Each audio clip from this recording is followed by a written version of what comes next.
Ladies and gentlemen, federal employees, welcome back. Today we're talking about how you, as a federal employee, can keep your best benefit, your health insurance, into retirement without any issues. I've seen so many people think they can keep it into retirement when they actually aren't eligible. We're talking about all of this today. And if you're new here, welcome. My name is Dallin Hawes. Great to meet you. I'm a financial planner who serves federal employees every single day to help you guys get the most out of your benefits and retire confident. So if you are unaware, your health insurance is called FEHB, which I'm sure you know, right? Federal Employee Health Benefit. If you are working for USPS, that is changing to the PSHB, Postal Service Health Benefits.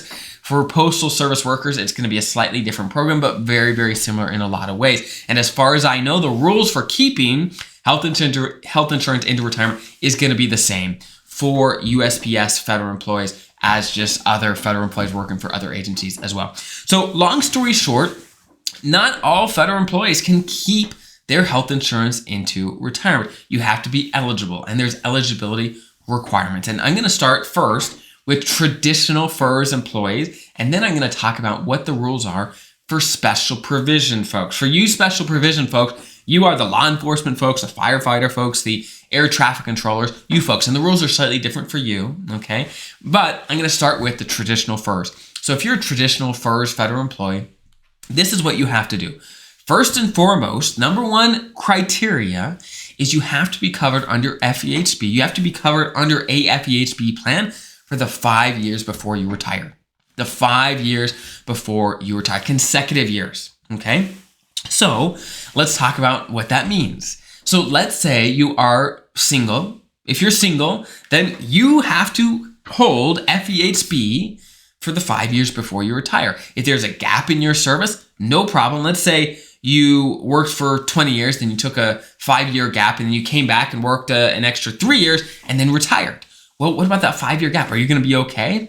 And the answer is yes. As long as you're covered for the 5 years that you could be covered, and if you're not employed by the U.S. government, by the federal government, then they don't look at that time, okay? As long as you're covered for the last 3 years and then the 2 years before you left, then you're good. You're good, okay? That's how it would work in that situation. Now, let's say you're a federal employee who's married to a federal employee, and it's very common where only one of the spouses have an FEHB plan under that they actually carry, and the other spouse is tucked up under their plan.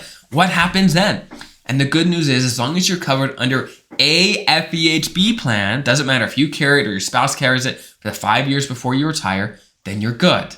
Then you're good, okay? Now, one more exception. You got to love the exceptions. If you have TRICARE, carrying TRICARE for the 5 years before retirement can qualify and be an exception to having FEHB for those 5 years. As long as you have FEHB when you retire, then you could keep FEHB in retirement. If you had TRICARE, so let's do an example. Let's say you've had TRICARE for the last 10 years as a federal employee, and the last open season before you retire, you jump on FEHB, then you technically can keep your FEHB in retirement as long as you had the TRICARE to cover the other, let's say, 4 years, okay? TRICARE is an exception to the rule. Now, having FEHB or PSHB for your USPS folks for the 5 years before you retire, that's a huge criteria, but that's not the only thing you have to be able to keep your health insurance into retirement.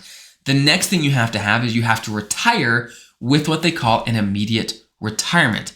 And to qualify for that, you have to hit a combination of years of service and an age requirement, okay? For you traditional FERS, the rules are you have to hit one of these next three things, okay? Number one, hit your minimum retirement age, which is for most of you going to be 57, maybe 56 in some months if you're retiring soon, okay? Right around 56, 57. You have to hit that age. If you don't know your MRA, just Google MRA chart. You'll find it. It's based on your birthday. You have to hit that with at least 30 years of service. If you're not eligible for that, no problem. At age 60, all the years of service you need is 20. So at age 60, 20 years of service. At age 62, all you need is 5 years. So again, you got to be covered under FEHB for the 5 years before you retire and be eligible for an immediate retirement, which is MRA and 30 years, or age 60 and 20 years, or age 62 and 5 years. If you hit one of those and you be covered under FEHB for the last 5, then boom, you're eligible to retire. You're good to go. Now, there is one exception to this. The one type of retirement where you can keep FEHB into retirement, even if you're not eligible for the other types of retirement I already talked about, is the MRA plus 10 retirement. For that type of retirement, it does qualify for an immediate retirement. There's downsides to that retirement, which you could check out my videos on MRA plus 10 retirement. But there's downsides to it, but you can keep your health insurance. You can keep your health insurance. And to hit the MRA plus 10 retirement rules, all you need is to hit your MRA again, which is 56, 57, right in there, and have only 10 years of service. That's all you need. Now, you get reductions to your pension. There's other downsides, which you could check out my videos on MRA plus 10, but you can keep your health insurance, okay? Now, what other types of retirement are there, and are those eligible? So you might have heard of a deferred retirement before. If you take a deferred retirement, you are not eligible for your health insurance to keep that into retirement. Even if you start your pension later, you are not eligible to keep your health insurance later. Now, there's a different type of retirement that's called postponed retirement.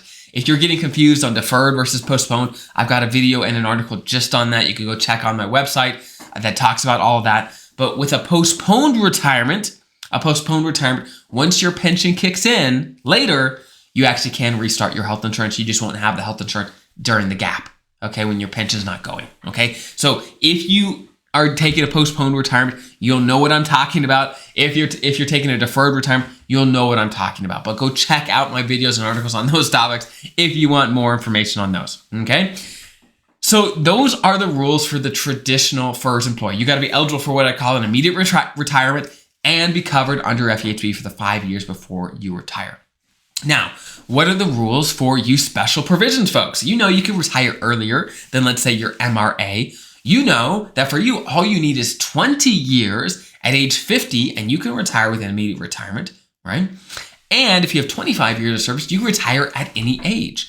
As long as you hit one of those criteria and you've been covered under FEHB for the 5 years before, boom, you're good to go, okay? Those are the rules for you special provision folks. And again, those are the rules in general to keep your health insurance into retirement. Now, the one thing I would add to this is USPS federal employees have one nuance. With the new PSHB program that's going into place, many of you are going to be forced into Medicare. Well, not forced, but if you want to keep your health insurance into retirement, once you turn 65 in retirement, you're going to have to be on Medicare as well to be able to keep your federal health insurance as well. You're going to have Medicare and your PSHB, which is the new FEHB for USPS federal employees. You're going to have Medicare as well. That's a requirement to keep your PSHB. Now, but that is only applicable to those that are younger than 64 as of January 1st, 2025. Okay, that's the rule. That's the cutoff. If you're younger than age 64 as of January 1st, 2025, then you are going to be required to be on Medicare in retirement once you turn 65 plus. So I hope that's helpful. If you have any questions about FEHB or any other topics when it comes to your federal benefits, there's a link below in the description, plus tons of other resources, most of which are free, completely free for you as a federal employee. Go check out the description. There's a bunch of things for you. I hope that's helpful. Have an incredible rest of your day. I'll see you guys next time.